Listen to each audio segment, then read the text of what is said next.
Yes, sir. We are back with the game picks, back by popular demand. Today, we're going to be talking about Oregon, Washington. I got more videos that are coming. They're on the way. But let's talk about Oregon, Washington, man. This is the game right here, man. Get your popcorn ready, man. This game has a lot of stakes. I think the winner of this game, they're going to make the college football playoff. Pac-12 was a very much improved conference this year. Very competitive at the top, very top heavy this year. A lot of really good teams. USC faltered towards the end. But let's get into this matchup. Now, talking about Oregon, I think that they have the Heisman Trophy winner, in my opinion. I know it's between him, Jalen Daniels. We'll see what happens with Jalen Milroe in the SEC Championship game. But I think the seasons he's having, right, 37 touchdowns, 2 interceptions. They do a little bit of everything well. Oregon does. They can run the football, right, with Bucky Irvin.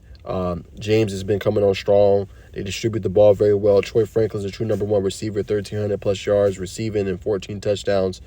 I think the key, though, for Oregon offensively, they were very aggressive in their last game when they played Washington, right? Went for it like twice on fourth down. It didn't work out.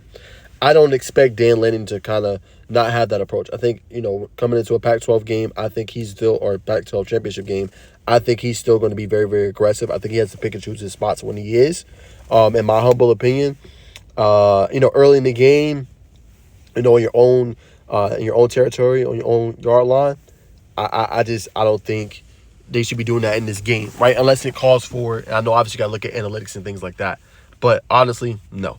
So I think the key, though, for Oregon, getting out to a hot start, right? Not allowing Washington to go up ahead of you, in that game. I think is key. And I think they got to be able to run the ball. When they get a lead, be able to play some ball control with Bucky Irvin, right? And I think Bo Nix is going to lead them to the promised land.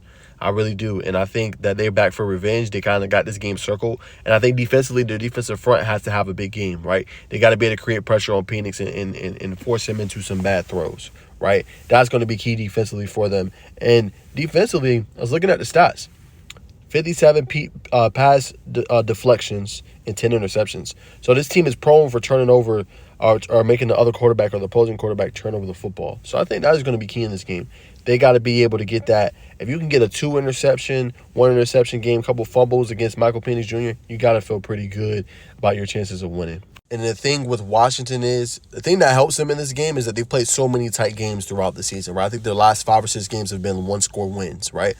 Now, that does help because if you get down in this game, you feel pretty comfortable about your ability to kind of come back and be able to pull it through. It can be exhausting in the same breath as well because it's like, man, like we never had like a big lead and been able to kind of have it. But same thing with Penix Jr., right? He got to be able to, like I said, the opposite, just not turn over the football. They got to stay ahead. I expect this game to be very high scoring. Last time it was. I think it was 36-33 victory for Washington. I think it's going to be like 42-39 victory for Oregon. So my game pick is Oregon. I think they come in here and get a win. But I think if you're Washington, you got to be able – I really want to see the key part in this game. Which defense can get a stop?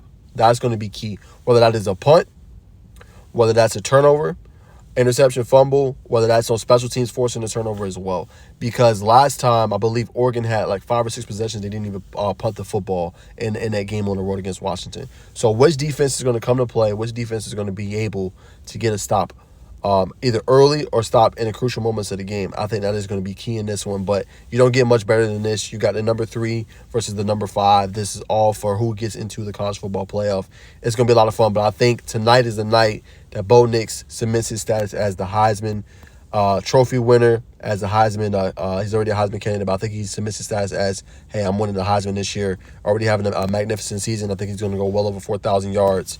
He deserves the Heisman. If they go and they win and they handle their business and they get to the college football playoff, I think Bo Nix is your lock-in for Heisman.